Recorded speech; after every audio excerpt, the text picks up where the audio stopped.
हिंदुत्व की छवि रखने वाले मुख्यमंत्री योगी आदित्यनाथ का बड़ा ऐलान, जानकर सब हैरान। योगी सरकार ने मुगलों के इतिहास को लेकर लिया बड़ा फैसला, हिंदुओं का बढ़ गया हौसला। स्कूली सिलेबस से हट गया मुगलों का इतिहास, विपक्ष को नहीं आया बिल्कुल भी रास। योगी राज में यूपी के छात्र छात्रों के लिए अच्छी खबर, जिससे आप भी थे अब तक बेखबर। कट्टर हिंदुत्व की छवि रखने वाले मुख्यमंत्री योगी आदित्यनाथ ने सूबे के छात्र छात्राओं को बड़ा तोहफा दिया है। जिस इतिहास को कभी मुगलों ने मिटाया था, हिंदुओं पर जुल्म की इंतहा की थी, उन सब का बदला एक झटके में योगी आदित्यनाथ ने ले लिया। दरअसल योगी सरकार ने यूपी बोर्ड और सीबीएसई बोर्ड के सिलेबस में बड़ा बदलाव किया है। अब स्कूलों में मुगलों के इतिहास के बारे में नहीं पढ़ाया जाएगा।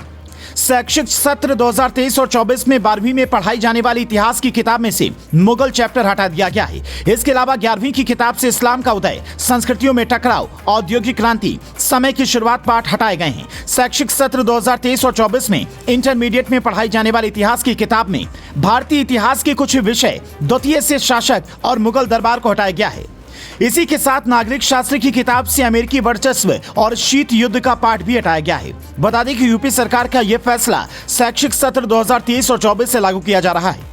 इतिहास की किताब के अलावा अन्य विषयों में भी ये बदलाव देखने को मिला है। सबसे पहले 12वीं के सिलेबस के बारे में बात करते हैं। 12वीं की इतिहास की किताब में मुगलों के इतिहास को हटाया गया है। इस कदम पर यूपी के उप मुख्यमंत्री ब्रजेश पाठक ने कहा, हमारी संस्कृति हमारी सांस्कृतिक विरासत है। हम अपनी नई पीढ़ी का परिचय विरासत से कराना चाहते हैं। पुराने काल में लोगों ने हमारी संस्कृति से वंचित किया जा रहा था, लोगों को बताया नहीं जा रहा था।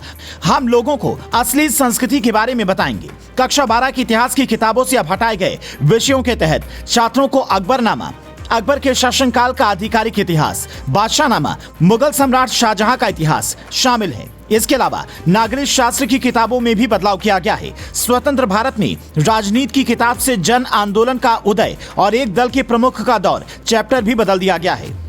मुगलों के नाम और इतिहास को लेकर योगी सरकार पहले भी फैसले ले चुकी है। 2020 में योगी सरकार ने आगरा के मुगल म्यूजियम का नाम बदलकर छत्रपति शिवाजी महाराज म्यूजियम कर दिया था। तब योगी ने ट्वीट कर कहा था, आगरा में निर्माणाधीन म्यूजियम को छत्रपति शिवाजी महाराज के नाम से जाना जाएगा। आपके नए उत्तर प्रदेश में गुलामी की मानसिकता के प्रतीक चिन्हों का कोई स्थान नहीं है। हम सबके नायक शिवाजी महाराज हैं। जय हिंद, जय भारत।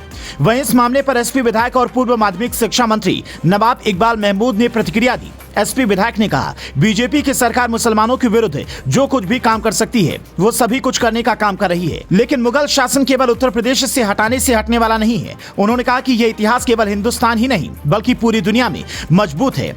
मुगल सल्तनत के बादशाह हिंदुस्तान को तरक्की की राह पर ले गए थे। देखा जाए तो योगी सरकार लगातार मुगलों के द्वारा लिखे गए नॉट वैल्यूएबल इतिहास को हटा रही है, जिसकी आवश्यकता अब छात्र छात्राओं को नहीं है। इससे न सिर्फ छात्रों पर पढ़ाई का बोझ हल्का होगा बल्कि अच्छे नंबर लाने में छात्रों को मदद मिलेगी। योगी सरकार के इस फैसले पर आपका क्या कुछ कहना है? कमेंट्स करके हमें जरूर बताएं और वीडियो को शेयर करना ना भूलें।